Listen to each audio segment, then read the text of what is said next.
พระคุณหลวงพ่อเจ้าคุณเอ่อเจ้าคุณอะไรนะวิสุทธิวงศาจารย์วิสุทธิวงศาจารย์อายุ84ปีและกับ84ปีกับ13วันได้ถึงแก่มรณภาพลงไปท่านเป็นเจ้าคณะผู้ปกครองตั้งแต่รองเจ้าคณะภาค7ตั้งแต่ปีพุทธศักราช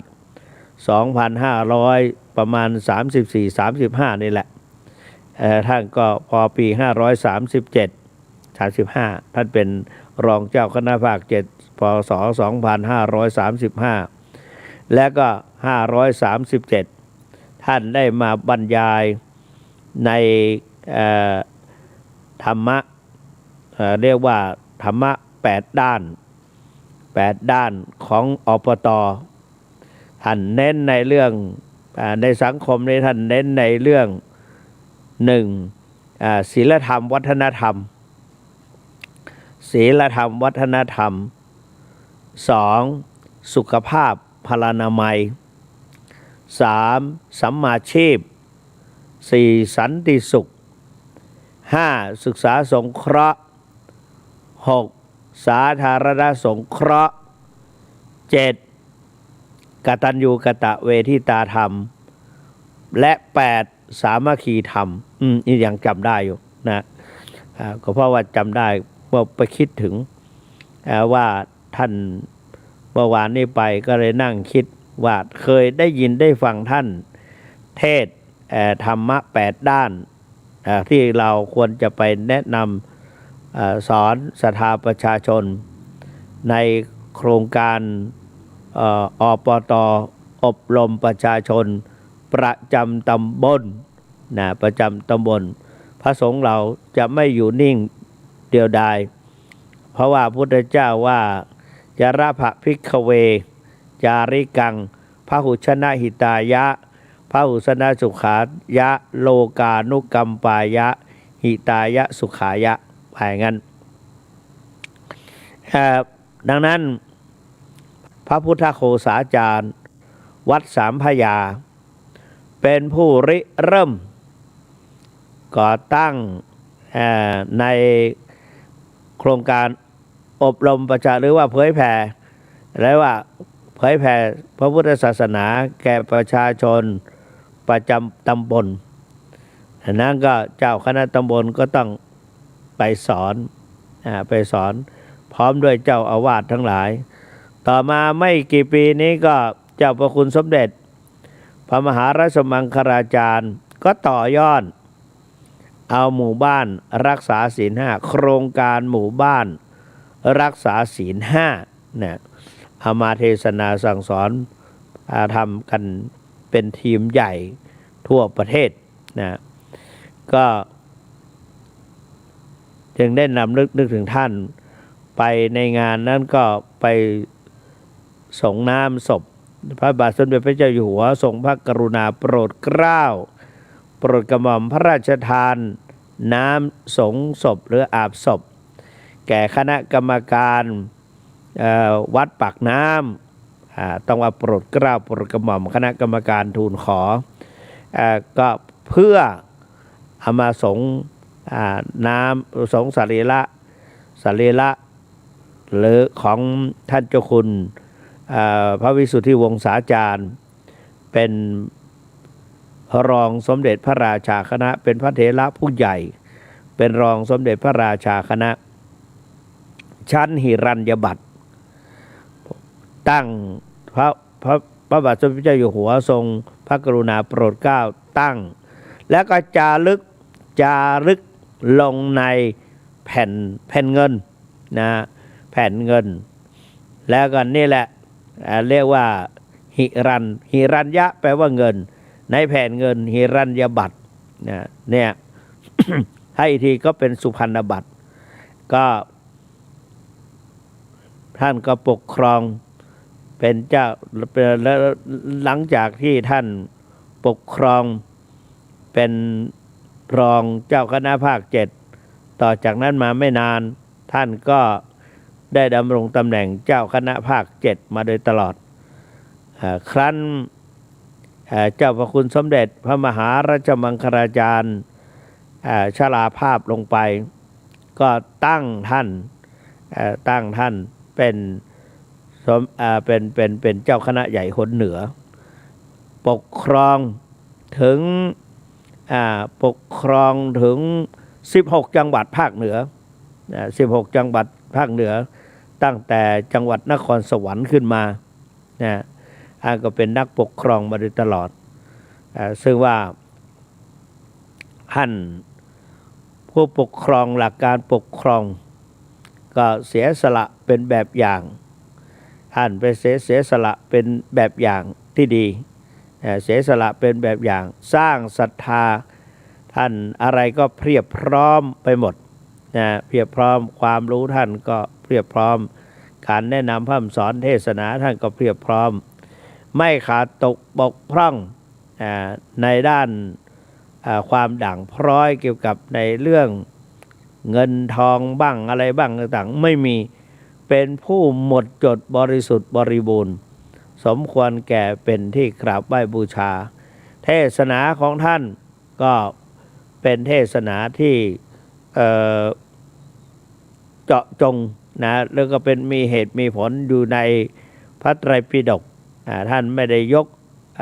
อุเทศข้างนอกอะไรมากมายก็ยกเอาเฉพาะภายในพระไตรปิฎก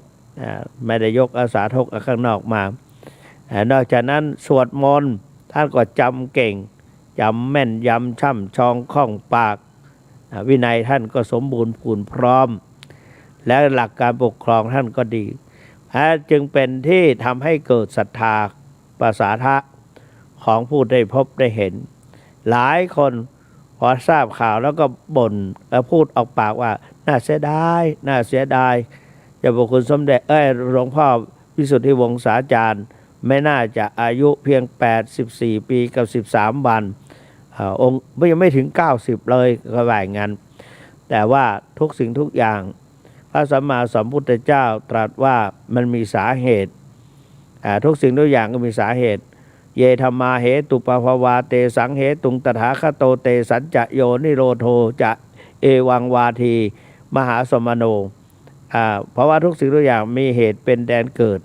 จะเกิดก็เพราะเหตุจะดับไปก็เพราะเหตุพระมหาสมณะคือพระพุทธเจ้าก็เนี่ยอันนั้นนี่แหละเหตุมีเหตุเพราะนั้นองค์แห่งสัพพุริสธรรมก็ยังรู้จักเหตุรู้จักผลรู้จักตนรู้จักประมาณรู้จักการเวลารู้จักคนและรู้จักสังคมแต่แรกรู้จักเหตุรู้จักผลนี่แม้แต่พ่อแม่ของเราก็สอนต้องรู้จักเหตุรู้จักผลนะต้องเป็นนักสังเกตอะไรต่างๆเนี่ยก็มีต้องรู้จักใช้เหตุใช้ผลเพราะทุกสิ่งอย่างอย่าเอาแต่ใจตัวเองหลวงพ่อท่านก็รู้เป็นผู้เข้าใจในหลัก1เสียสละเป็นแบบอย่าง2สร้างศรัทธา3รู้ปัญหาชาวบ้านตลอดถึงสังคมต่างๆ4มีผลงานให้เห็นในงานของท่านก็เด่นชัดดีนะดีเด่นด้านคุณธรรมท่านตั้งอยู่ในพรหมวิหารธรรมนะกล้านำประชาชนทั่วไปท่านกล้านำพระสงฆ์เราได้ทำกิจกรรมหลายอย่างกล้านำประชาชนอุทิศตนด้วยชาญฉลาดเวลาทำเพื่ออะไรแล้วก็อุทิศตนด้วยชาญฉลาดและมีความสามารถสิ่งที่สร้างขึ้นมาก็ไม่เบียดเบียนใครไม่กระทบกระเทือนใครเป็นไปในทางสร้างสรรค์นะเป็นทางสร้างสรรค์ก็จึงไปร่วมกันส่งน้ำพระบาทสมเด็จพระเจ้าอยู่หัวทรงพระกรุณาโปรดเกล้าโปรดกระหม่อมพระราชทานน้ำสงฆ์สำหรับอาบศพพระเดชพระคุณท่านเจ้าคุณพระวิสุทธิวงศาจารย์เจ้าคณะใหญ่หนเหนือเมื่อวานนี้เวลา5 โมงน้ำสงฆ์พระราชทานมาพอบ่ายโมงเขาก็เปิดให้คณะสงฆ์เจ้าคณะต่างๆจังหวัดเชียงใหม่ก็ไปหลายรูปเจ้าคณะจังหวัดเชียงใหม่รองเจ้าคณะจังหวัดเชียงใหม่ทั้งสองไปด้วยกันแต่ว่าไปพร้อมกันแต่ไม่ได้ไปคณะเดียวกัน มาท่านก็ไปก่อน1 วันแต่ท่านเจ้าคุณ เจ้าคณะจังหวัดกับรองวัดพระสิงห์นั้นก็ไปเมื่อวานนี้และกลับเมื่อเช้าวันนี้นะกลับเมื่อเช้าวันนี้เจ้าคุณสุวรรณกับพระเจ้าคุณศรีศิลปาจารย์ก็ไปด้วยกันพระเจ้าคุณภาวนาก็ไปด้วยกันวันเดียวกันก็ไปแล้วก็เพื่อว่าเพราะท่านมาพักที่วัดเราบ่อย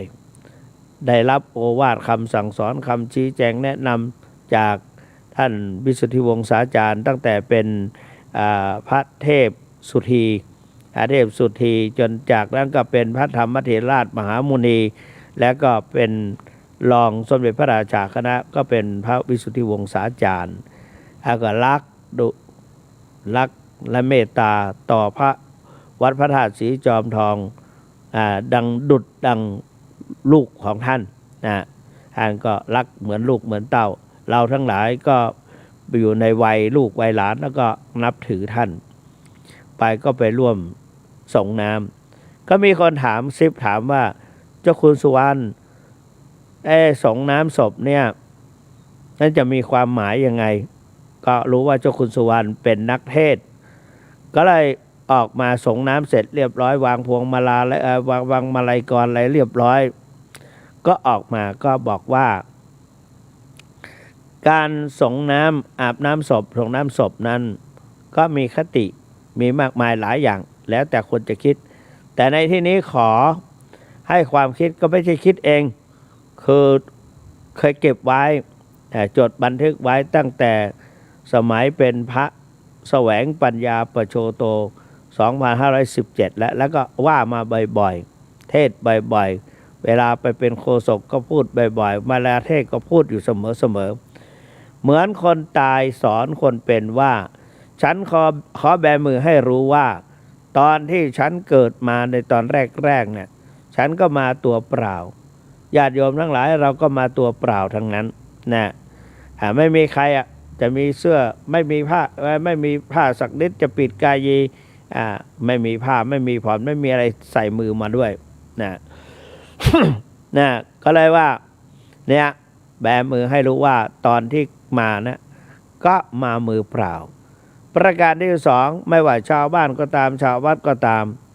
ขอแบมือให้รู้ว่าสังหาริมทรัพย์อสังหาริมทรัพย์ก็ใช้สองมือนั่นแหละสร้างขึ้นมาเนี่ยแม้แต่ทรัพย์ในทางปัญญาเราเป็นพระเป็นสงฆ์ก็แสวงหาความรู้นะต้องศึกษาเล่าเรียนหลวงพ่อก็เรียนทำ9 ประโยคนะ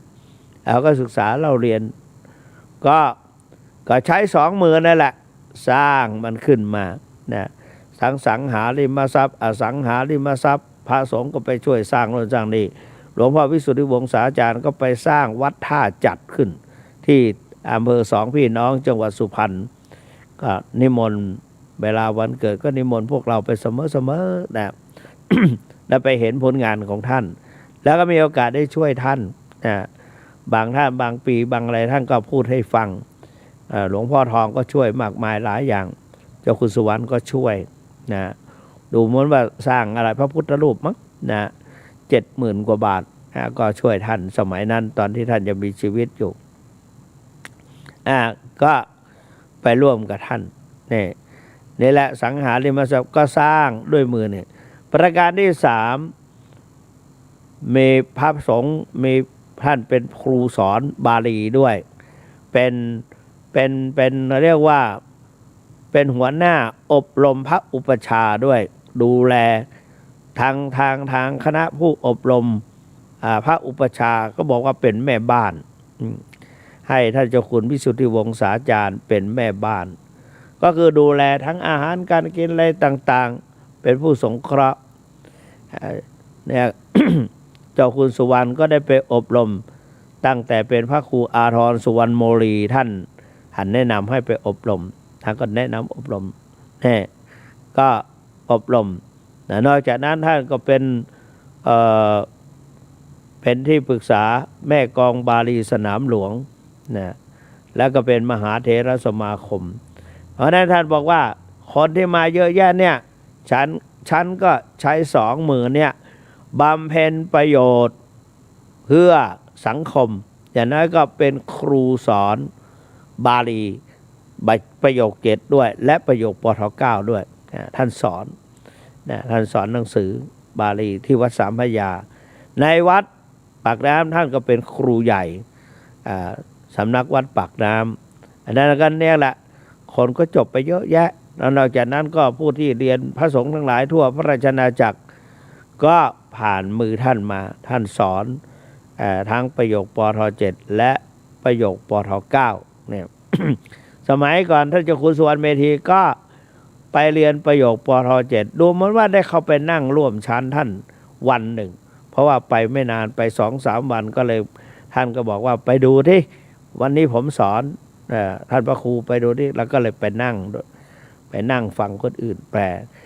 แล้วก็มีพระสอบได้เยอะแยะอันก็ใช้2 มือนี่แหละสร้างมันขึ้นมาสุดท้ายท่านสาธุชนพุทธบริษัททั้งหลายการแบมือสุดท้ายเหมือนกับหลวงพ่อและก็สาธุชนทั้งหลายที่มรณภาพหรือว่าที่ถึงแก่กรรมลงไปนั่นแหละเขาแบมือเวลาเราลดน้ำเนี่ยเหมือนกับท่านจะบอกเราว่าฉันขอแบมือให้รู้ว่าตอนที่ฉันไปเนี่ยฉันไม่ได้เอาอะไรสักอย่างก็มีผู้พูดว่าตอนท่านเป็นพระมหาเถระเนี่ยมีคนเอาของดีๆทั้งนั้นถวายท่านบางทีก็พระเลี่ยมทองอะไรด้วยอะไรนะท่านก็ไม่ได้เอาไปไม่ได้เอาไปก็คณะสงฆ์ก็จะต้องตั้งคณะกรรมการดูทรัพย์สมบัติของท่านมีอะไรบ้างบางสิ่งบางอย่างก็เข้าพิพิธภัณฑ์ ของดีๆแล้วบางสิ่งบางอย่างก็ให้ลูกให้หลานมีลูกมีหลานด้วยแล้วมันก็มีญาติพี่น้องหลานมันก็มีทั้งลูกศิษย์ลูกหาที่อยู่ที่ใกล้ชิดก็พระสงฆ์ในเถระก็มองเห็นว่าท่านก็อุปถากปฏิบัติรับใช้เวลาเจ็บไข้อะไรต่างๆตระกูลเกียรติเงี้ยก็สมควรที่จะมอบให้ท่านทั้งเป็นสิ่งของทั้งเป็นปัจจัยอันนี้ก็ให้เนี่ยแล้วก็พระสงฆ์ก็จะต้องคณะกรรมการตรวจสอบทรัพย์สมบัติเหล่านี้แต่ท่านแน่ๆท่านไม่ได้เอาไปท่านไปแต่ตัวเปล่าเมื่อวานนี้มองดูก็เหลือแต่ตัวเปล่านะมีของผ้าจีวรห่มสักแค่นั้นนอกจากนั้นไม่มีอะไรนะคราวนี้ก็ไม่ได้เอาอะไรไปเพราะฉะนั้นการแบมือจึงมีลักษณะอยู่4สังหาริมทรัพย์อสังหาริมทรัพย์ก็ใช้2 มือได้สร้างขึ้นมาประการที่3เราอยู่ในสังคมนี้แล้วก็ช่วยเหลือเกื้อกูลกันนะช่วยเหลือเกื้อกูลกันมาได้ตลอดพอเราเสียชีวิตไปคนก็มาเยอะแยะนึกถึงความดีถ้าเป็นพระความดีอะไรเมตตาที่ท่านมีความดีที่ท่านกระทำคุณธรรมที่ท่านได้บำเพ็ญความร่มเย็นที่เราไปแล้วก็ได้รับพระเถระมีเมตตาสูงเพราะนั้นคนเราทั้งหลายเนี่ยท่านสาธุชนพุทธบริษัททั้งหลายมาประเทศวันนี้ให้พระครูธรรมรสวิจิตรนี่ท่านเขาถามเวลาเทศเนี่ยจะเอาคุณธรรมอะไรไปเทศก็มีคุณธรรมอยู่7 อย่างที่สามารถที่จะบวชอยู่นานๆได้เป็นพระเถระได้ต้องมีคุณธรรม7 ใจจริงใจต่อตนเองจริงใจต่อเป็นคนจริงตั้งใจจริงปฏิบัติก็ทำจริงๆจริงต่อความดีจริงต่ออะไรต่างๆจริงต่อคนจริงต่อศาสนา จริงต่อความดีเนี่ยต้องมีความจริง2ต้องมีพรหมวิหาร4ต้องมีเมตตากรุณามุทิตาอุเบกขาเป็นพระก็ต้องมีเมตตามีเมตตาอย่างเขาถามอาตมาว่าทำไมพระเถระบางรูปอายุยืน เช่นหลวงพ่อทองของอาตมาเนี่ยอายุ97 ปีเนี่ยเราก็บอกว่าถ้าพูดตามสำนวนนักเทศน์เพื่อให้สัมผัสกันฟังหน้าดูหน้าฟังก็มีว่าลูกหลานเป็นผ้าห่มมีอารมณ์สดชื่นหลวงพ่อทองยิ้มตลอดเวลาไม่เคยเห็นหลวงพ่อทองหน้าบึ้งไม่เห็นหลวงพ่อทองโกรธเลยยิ้มคุยมากๆก็ยิ้มมีจิตใจเยือกเราทุกคนนั่นก็มีวาสนาเหมือนกันหมดแหละท่านพุทธศาสนิกชนพี่น้องผู้ฟังทุกท่านตลอดถึงพระเถรานุเถระที่สดับนี้ก็เป็นผู้มีวาสนาเป็นทุนมีผู้เขียนว่า1ได้เกิดเป็นคน2ได้โยนศาสนา3ได้มีกัลยาณมิตร4ได้เลี้ยงชีวิตสุขา6มีเวลาให้แก่ครอบครัวอันนี้มีวาสนาเป็นทุนไม่เข้าข้อใดก็ข้อหนึ่ง2มีบุญเป็นยาบุญนี่เป็นสิ่งสำคัญหลวงพ่อครูบาวัดพระพุทธบาทตากผ้าแปลให้ความหมายบุญว่าเป็นภาษายองคำว่าบุญแปลว่าชำระคือชำระจิตใจของเราให้บริสุทธิ์สะอาดแปลว่าเต็มคือใจเต็มเปี่ยมไปด้วยความคือใจเต็มพร้อมที่จะบำเพ็ญประโยชน์สดที่ผลแก่ตนเองและเพื่อแผ่แก่คนอื่นแล้วท่านจะสอนอีกว่า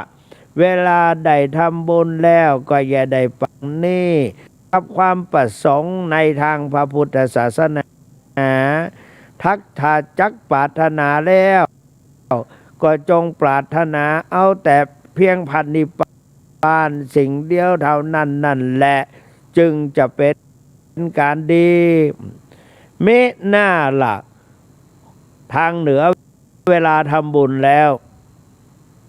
ก่อนที่จะกรวดน้ำเขาชอบกรวดน้ำเป็นอย่างกินจิแต่ว่าก่อนที่จะกรวดน้ำเนี่ยมีคำอธิษฐานแฝงอยู่นั่นว่าอิตังตานากัมมังนิปานาปัจจายโยโหตุโนนิจังอิทางทานกัมมังเป็นนิเถิดอิตังศีลกัมมังนิปานาปัจจายโยโหตุโนนิจัง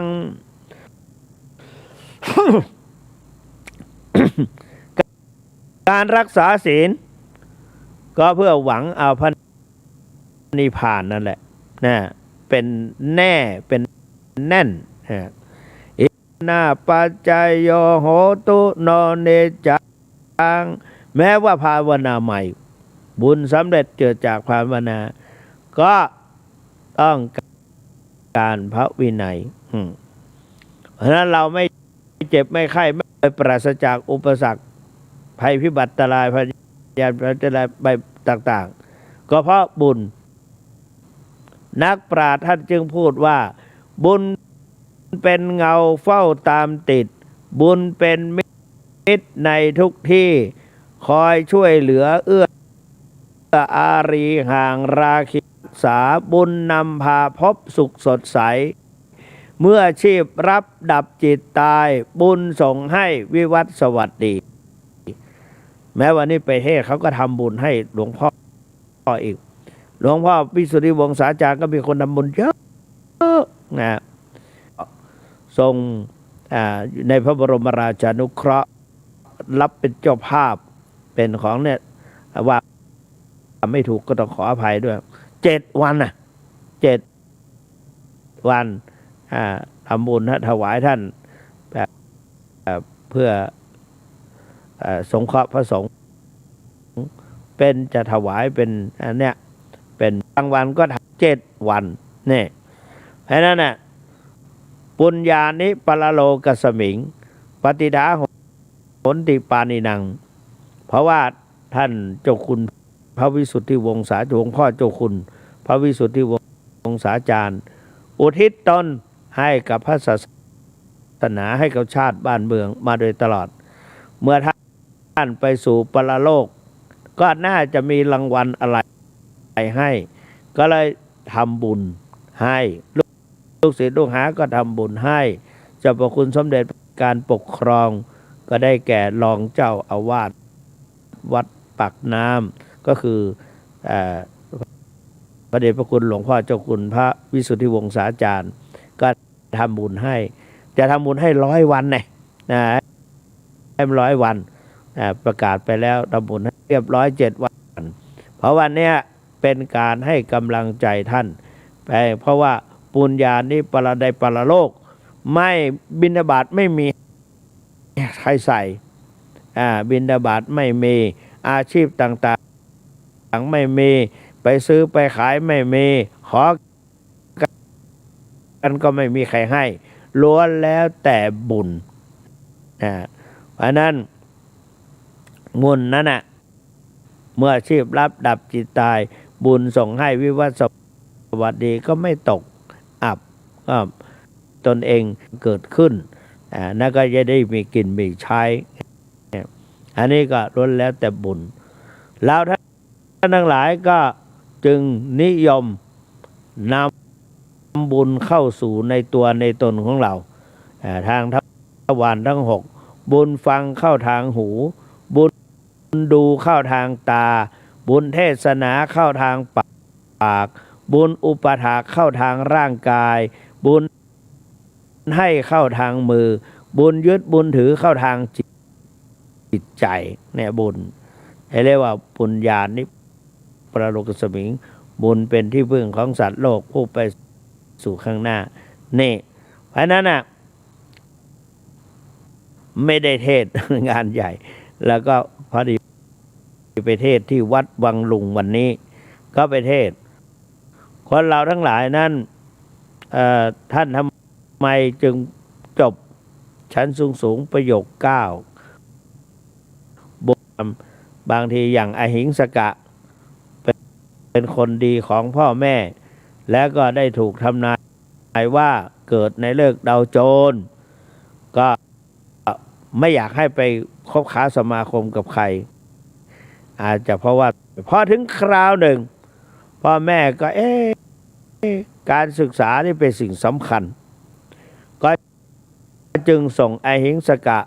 ไปเรียนยังสำนักตักกศิลานะ ไปเรียนสภาวิชาต่างๆทำไมลูกของเจ้าขุนบุตรของข้าราชบริพารขุนเสนาวกามาศขุนนางทั้งหลายก็ส่งไปเรียนสำนักตักกศิลาเนี่ยเพราะการเรียนทำไมถึงต้องว่าการเรียนถึงส่งเสริมให้การเรียนเพราะการเรียนเป็นบ่อเกิดของความรู้เกิดของทรัพย์ทำให้เกิดความเป็นบ่อเกิดของความสุขไม่เรียนก็ไม่รู้ไม่ดูก็ไม่เห็นไม่ทำก็ไม่เป็นเพราะฉะนั้นการเรียนการศึกษานั่นน่ะโบราณว่าเกิดเป็นนกสูงไม่ได้เพราะฉะนั้นถ้าจะเป็นนกก็ต้องมีขนถ้าจะเกิดเป็นคนก็ต้องมีความรู้จึงจะขึ้นสู่ที่สูงได้แต่การศึกษาเราเรียนนั้นต้องมีความอดทนมีวิริยะครูบาอาจารย์ก็บอกว่าอด3 ครั้งเป็นเจ้าอด9 ครั้งเป็นครูบาอาจารย์ต้นอ้อยต้นตาลไม่ถึงการเวลาก็หาความหวานไม่ได้ต้องทนทุกข์ทนอดทนอะไรต่างๆคือเรียกว่าความอดทนต้องตอนต้นสู้ทนทุกข์จะพบสุขเมื่อตอนปลายมือเพราะนั้นขันตินี่คือความอดทนเป็นสิ่งสำคัญนะเป็นสิ่งสำคัญหลวงพ่อวิสุทธิวงศาจารย์ท่านก็เป็นคนอดทนอดกั้นพยายามท่องตำรับตำราเรียนการศึกษานี่เป็นสิ่งในชีวิตนะได้ว่าท่านมาบวชอยู่ได้นานๆนั่นน่ะสิ่งที่ท่านคว ควรจะรักษานั่นนี่คือท่านเคร่งครัดวินัยฝักใฝ่พรหมจรรย์ไม่เหหันหากิเลสธรรมสังเวชพิจารณาศรัทธาในพระตรัสติมุ่งดำริหลุดพ้นประพฤติตนด้วยการสำรวมนะต้องวินัยเนี่ยเป็นสิ่งสำคัญมีวินัยต้องตั้งใจอยู่ในกฎมีวินัยต้องกำหนดสิ่งทั้งหลายมีวินัยต้องสุภาพไม่หยาบคายมีต้องวินัยต้องทำลายสิ่งเลวทรามมีวินัยต้องรักเรื่องศักดิ์ศรีมีอุตสาห์พยายามมีวินัยต้องรักงามรักความดีคนเราต้องมีความดีหนึ่งความรู้ดีสองความประพฤติดีสามศีลธรรมดีสี่สังคมดีห้าความเสียสละดีความรู้ดีความประพฤติดีศีลธรรมดีสังคมดีและความเสียสละดีอันนี้พอท่านมาเป็นนักปกครองก็ท่านก็คือพระพุทธเจ้าพระธรรมเจ้าพระสงฆ์เจ้าเป็นสรณะเพราะว่าเราท่านทั้งหลายก็ยึดถือสิ่งที่ควรสักการะสิ่งควรยึดถือเช่นพุทโธเมนาโถพระพุทธเจ้าเป็นที่พึ่งของเราธัมโมนาโถพระธรรมเป็นที่พึ่งของเราสังโฆเมนาโถพระสงฆ์เป็นที่พึ่งของเมสรนังอันอย่างไม่มีที่พึ่งอย่างอื่นของข้าพเจ้าไม่มีเนี่ยสามสรณะเนี่ยเป็นที่พึ่งของข้าพเจ้าเพราะนั้นพุทธังสรณังคัจฉามิข้าพเจ้าขอยึดถือพระพุทธเจ้าว่าเป็นสรณะที่พึ่งที่ระลึกธัมมังสรณังคัจฉามิที่ระลึกสังฆังสรณังคัจฉามิที่พึ่งที่ระลึกนี่แหละก็คือสังฆังนะพุทธเนี่ยสรณังคัจฉามิ จึงนอบน้อมต่อพระพุทธพระธรรมพระสงฆ์นามามินี่เพราะฉะนั้นนี่ก็คือยึดมั่นในพระรัตนตรัยเอาพระพุทธพระธรรมพระสงฆ์ไปมีน้ำใจเสียสละเป็นผู้สงฆ์ก็ต้องเสียสละนะประการที่สาม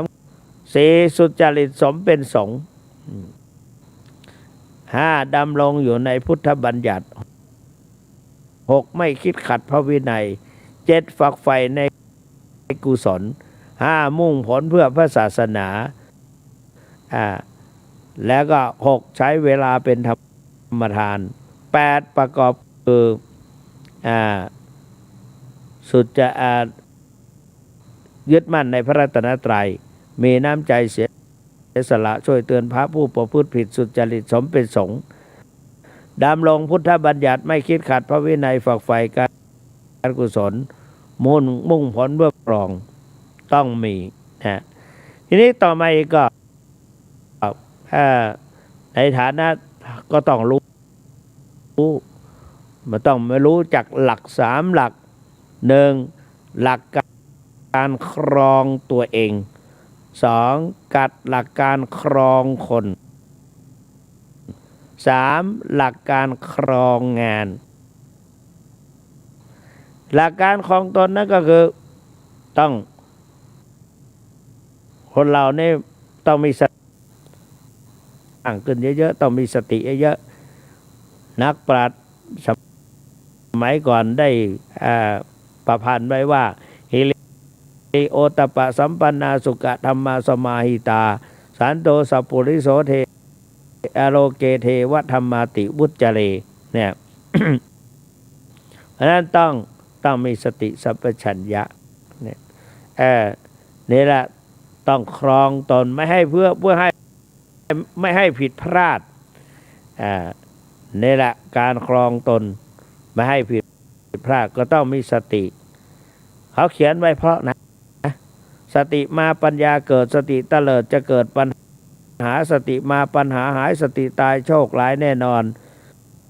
สตินี้จะมีเงินใช้หรือว่าจะมีสตางค์สติเหินห่างสตางค์จึงหลวงพ่อทองนำเอาสติกรรมฐานวิปัสสนากรรมฐานเรื่องสติเรียกว่ากาย คตาสติเอาสติไปไว้กายเรียกว่าสติปัฏฐานสี่สติปัฏฐานสี่กายานุปัสสนาเวทนานุปัสสนาจิตานุปัสสนาธรรม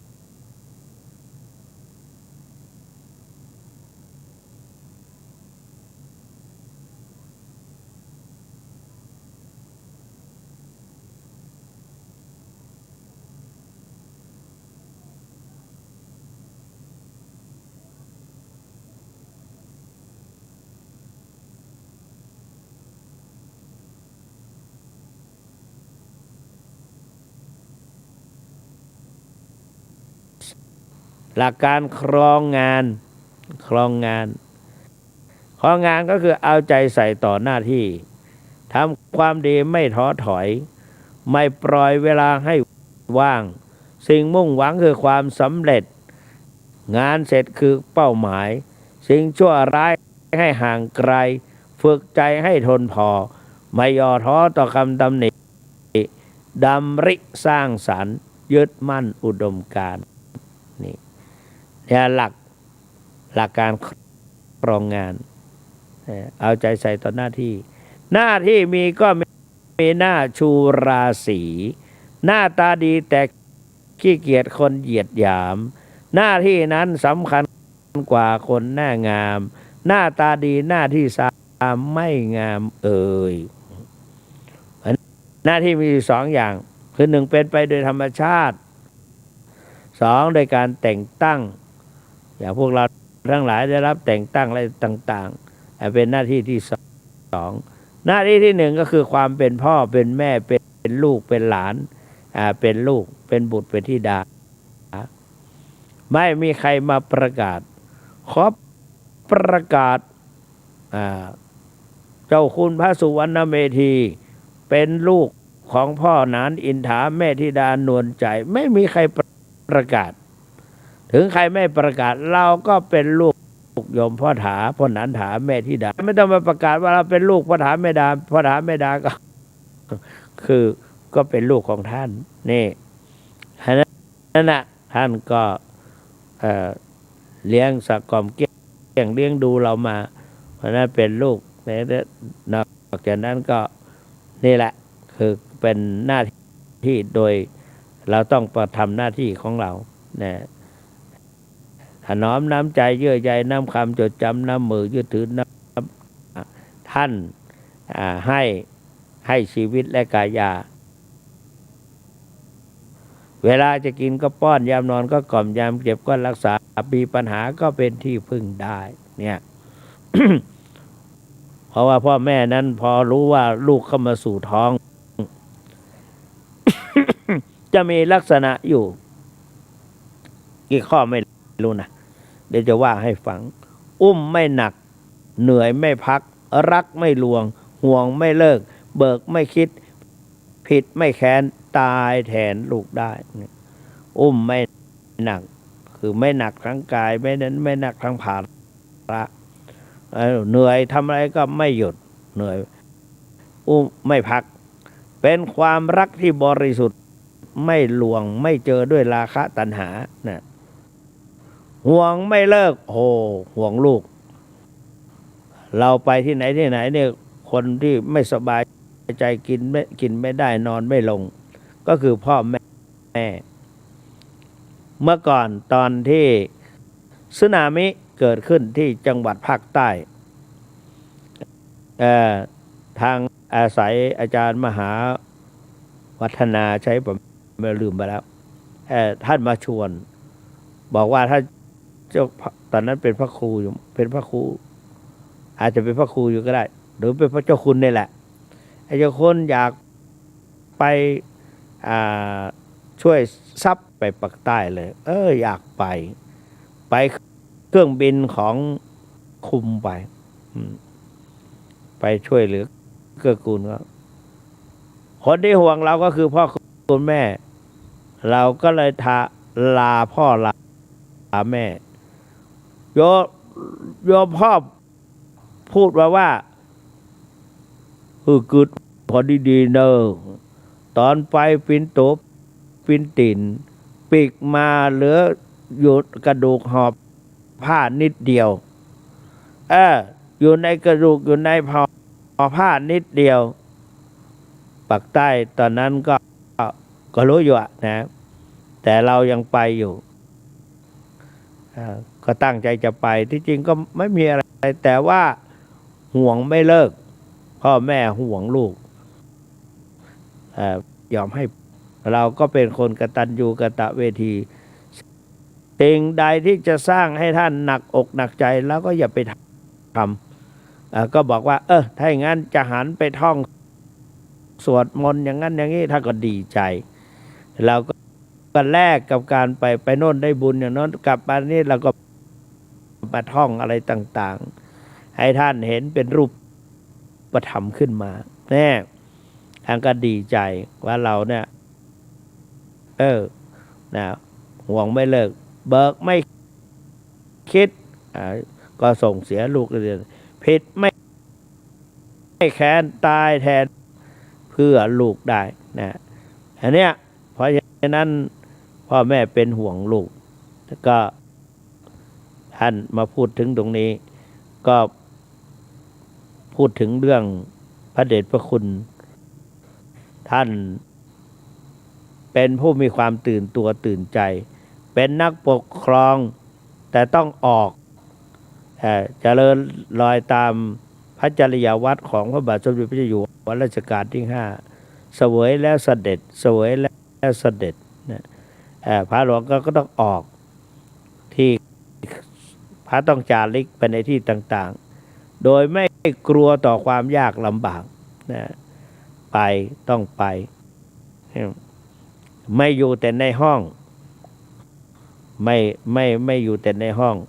รู้ลูกน้องทำอะไรไม่ไว้ใจคนประจบและสพคนประจบสพไม่เชื่ออย่าไปไว้ใจแล้วก็ต่อจากนั้นก็มีน้ำใจเสียสละเรียกว่าสร้างสรรค์รู้จักสร้างสรรค์นี่แหละก็คือนักปกครองนักปกครองท่านเป็นรู้จักปกครองและท่านก็มีสติเตือนตัวเองอยู่เสมอดังที่ว่าพระพุทธเจ้าว่า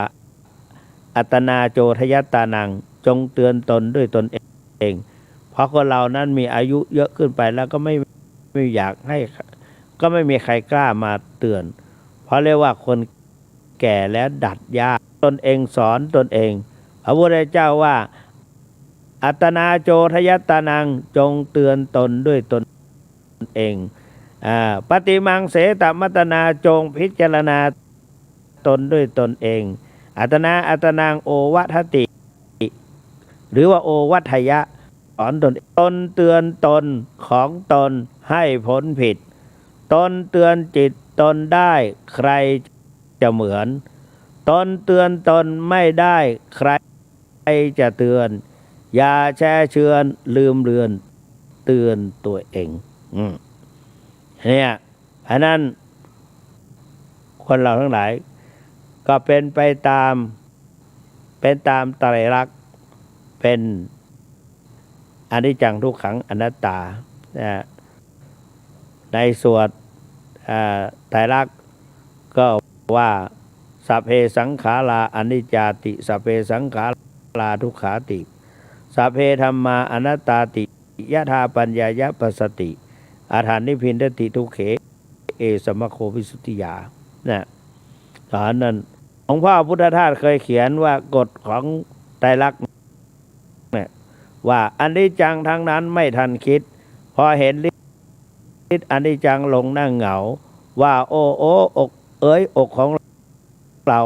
มามัวเมานิจจังจีรังการยังไม่เคยได้ฟังใครที่ไหนหนาที่เกิดมาเป็นสุขสนุกสนานมีแต่บ่นเรื่องทุกข์ไม่สุขสรานสังขารนี้ใดไม่ตามใจข้องขัดอนัตตานี่ไตรลักษณ์นั้นเป็นหลักสำหรับจิตจงมันคิดมันนึกสุขเสมอว่าเราต้องตายเป็นแน่แท้แล้วว่าอย่ามัวมานอกคูอยู่ทำไมนะอันเนี้ย ถูกบ้างไม่ถูกบ้างลืมไปนะก็ขออภัยนี่แหละคือไตรลักษณ์แล้วก็หลวงพ่อพอไปแล้วก็ไม่ได้อะไรไปด้วยอย่างว่าเมื่อกี้เนี่ยนะจะหนีก็ไม่ได้เขาเขียนตลปัดว่าไปไม่กลับหลังแอบซ่อนในกลีบเมฆกลางเวหาซ่อนกายกลางสมุทรสุดวิสัยซ่อนตัวตนณซอกเขาลำเนาภัยณแดนใดไหนจะพ้นจากความตายอันความตายชายนาลีหนีไม่พ้นมีหรือจนก็ต้องตายกลายเป็นผีถึงแสนรักก็ต้องร้างห่างทรัพย์สมบัติต่างๆไม่ได้เอาติดตัวไป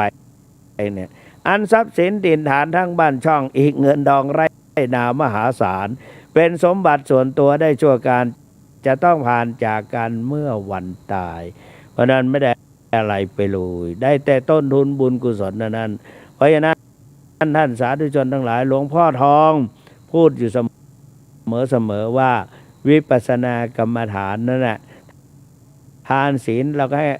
เขาก็ทำกันแล้วส่วนภาวนาขึ้นสามารถอ่านตัวออกบอกตัวได้ใช้ตัวฟังสั่งตัวเป็นเห็นตัวชัดจัดตัวถูกเพราะนั้นภาวนานั้นก็จะใช้อะไรก็ได้จะใช้พุทโธก็ได้สัมมาอรหังก็ได้จะใช้พองหนอยุบหนอก็ได้นะจะใช้ในวิปัสสนาในแนวสติกายานุปัสสนาเวทนานุข้อสำคัญคือผูกจิตผูกใจไว้ในสติปัฏฐานสี่นะคือกายเวทนาจิตธรรมสองสำรวมอินทรีย์หกคือสำรวมตาหูจมูกลิ้นกายใจสามวิริยะเพียรพยายามทำจริงชนิดที่กินน้อยนอนน้อยพูดน้อยปฏิบัติมากสี่จิตจับในอารมณ์ใดกำหนดอาการใดกำหนดให้รู้โดยอาการนั้นและสี่ปรับอินทรีย์พละให้เสมอกันนี่หลวงพ่อทองได้สอนไว้อย่างนั้นเพราะนั้นลูกศิษย์ลูกหาจึงจำได้ดีว่าวิปัสสนาในแนวสติปัฏฐานสี่หนึ่งกายสองเวทนาสามจิตสี่ธรรมว่าสามรอบหลวงพ่อชื่นใจมีจิตใจผูกอยู่ในสติปัฏฐานสี่กำหนดสี่ได้ห้านะก็คือได้อานิสงส์หนึ่งเป็นเหตุเป็นเขื่อนเป็นกำแพงเป็นเนี่ยปิดกั้นประตูอบายภูมิไม่ต้องไปเกิดในนรกเปรตอสุรกายสัตว์เดรัจฉานสองเป็นเหตุเป็นปัจจัยให้ได้บรรลุมรรคผลนิพพานก็สามารถที่จะถ้าเราปฏิบัติวิปัสสนากรรมฐานก็เป็นเหตุเป็นปัจจัยให้บรรลุมรรคผลนิพพานนะเมื่อปฏิบัติไปนานอย่างจริงอย่างจังหลวงพ่อทองพูดบอกว่า7 ปีเจ้าคุณต้องได้สำเร็จเป็นพระอนาคามีแน่นอนบุญกุศลมีมากอาจจะได้บรรลุมรรคผลในปัจจุบันทำไมถึงนิพพานเพราะว่าเป็นความสุขที่ยอดเยี่ยมที่เหล่าพระโพธิสัตว์ทั้งหลายต่างมุ่งต่างปรารถนาและพระพุทธขังพระนิพพานเป็นสุขก้าวกับผมอาตมาภาพได้บรรยายคือที่ว่าผมทุกครั้งผมไม่เคยพูดถึงเรื่องพระแต่ปรากฏว่าท่านพระครูวิสุทธิเขมรัตน์รองเจ้าคณะอำเภอสันกำแพงบอกว่าเจ้าคุณพวกผมก็ฟังนะพระเจ้าพระสงฆ์ฟังตั้งเยอะท่านไม่เคยทักถึงพวกเราเลยนะน้อยใจวันนี้ก็ต้องขอกราบขอบพระคุณพระเถรานุเถระที่ได้เมตตาสดับรับฟังสนับสนุนให้กำลังใจมาโดยตลอดและก็ศรัทธาประชาชนอาตมาภาพท้ายที่สุดนี้ขออนุภาพคุณพระศรีรัตนตรัยและกุศลผลบุญที่การฝักอาญาณแก่ท่านทั้งหลายคิดสิ่งใดก็ขอให้สมมาตรปรารถนา เหมือนกันทุกท่านเทินขอเจริญพร